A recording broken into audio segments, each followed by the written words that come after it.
নমস্কার বন্ধুরা, আমি মৌ। আমার চ্যানেলে সবাইকে স্বাগত জানিয়ে আজকের ভিডিওটি শুরু করলাম। তো আজকের আমি বানিয়ে নেব ভেটকি পাতুরি।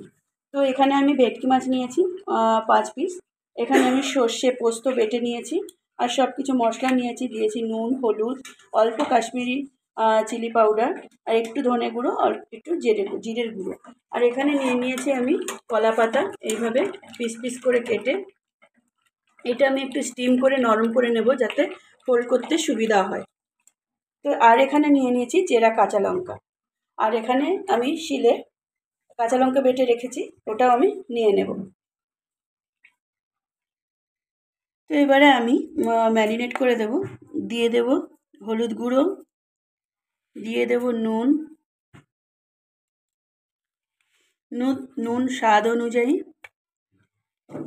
একটু সামান্য ধনের গুঁড়ো, একটু জিরের গুঁড়ো, অল্প একটু কাশ্মীরি গুঁড়ো,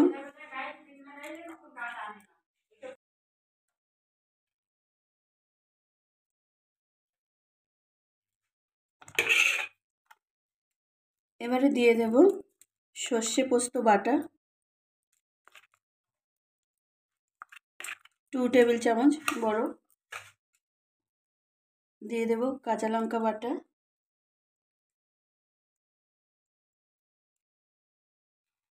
সবার ঝাল যে যতটা পছন্দ করেন ততটা দিয়ে দেব চেরা কাঁচা লঙ্কা।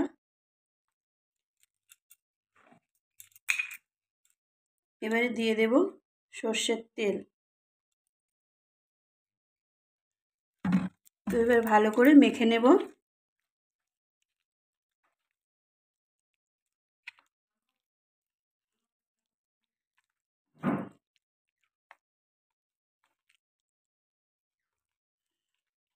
ভেটকি মাছ মূলত নরম হয়, সেই জন্য একটু হালকা হাতে মাখিয়ে নিতে হবে ভালোভাবে।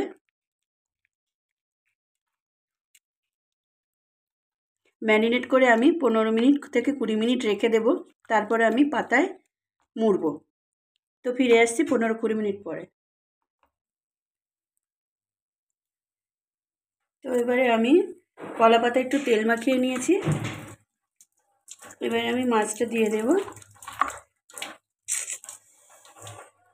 একটু চেরা কাঁচা লঙ্কা,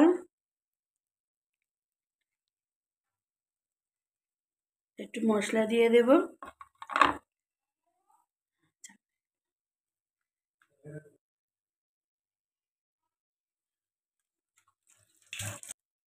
এবার আমি সুন্দর করে এভাবে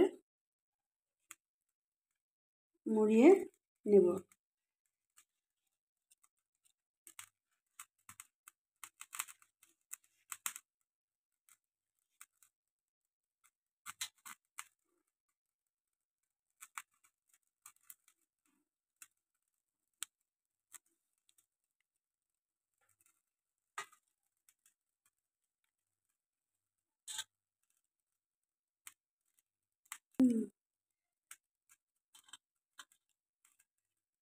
এইভাবে সুতো দিয়ে আমি গিট দিয়ে বেঁধে নেব। একে একে আমি সবগুলো করে নেব।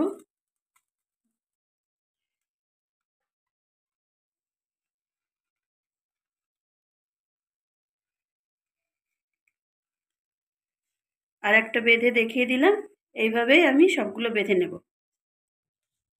এবার আমি এখানে স্টিম বসিয়ে দিয়েছি।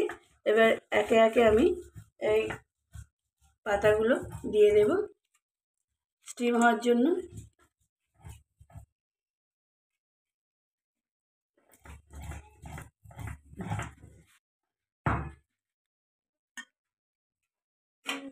এটা থালা দিয়ে চাপা দিয়ে দেবো এইভাবে। এবারে স্টিম হোক, 25 মিনিট থেকে 30 মিনিট মতো স্টিম করে নেব। ফিরে আসছি স্টিমের পরে। তো আমার স্টিম হয়ে গেছে, এবার আমি তুলে নেব। একদম সুন্দর হয়ে গেছে ভাব। একটু ঠান্ডা হয়েছে, এবার খুলে দেখাচ্ছি। তো আমি একটা খুলে নিয়েছি, দেখি কেমন হয়েছে পাতুরিটা। খুব সুন্দর গন্ধ বেরিয়েছে আর একদমই রেডি হয়ে গেছে।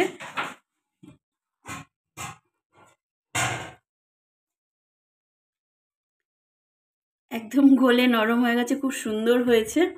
তো বন্ধুরা, আপনাদের যদি ভালো লাগে প্লিজ আপনারা এটা বানিয়ে একবার খেয়ে দেখবেন আর আমাকে কমেন্ট করে জানাবেন কেমন লাগলো। নতুন বন্ধুদের কাছে অনুরোধ চ্যানেলটি সাবস্ক্রাইব করার জন্য, বেল বাটনটি প্রেস করার জন্য। ভালো থাকবেন, সুস্থ থাকবেন, আবার অন্য ভিডিও নিয়ে ফিরে আসবো।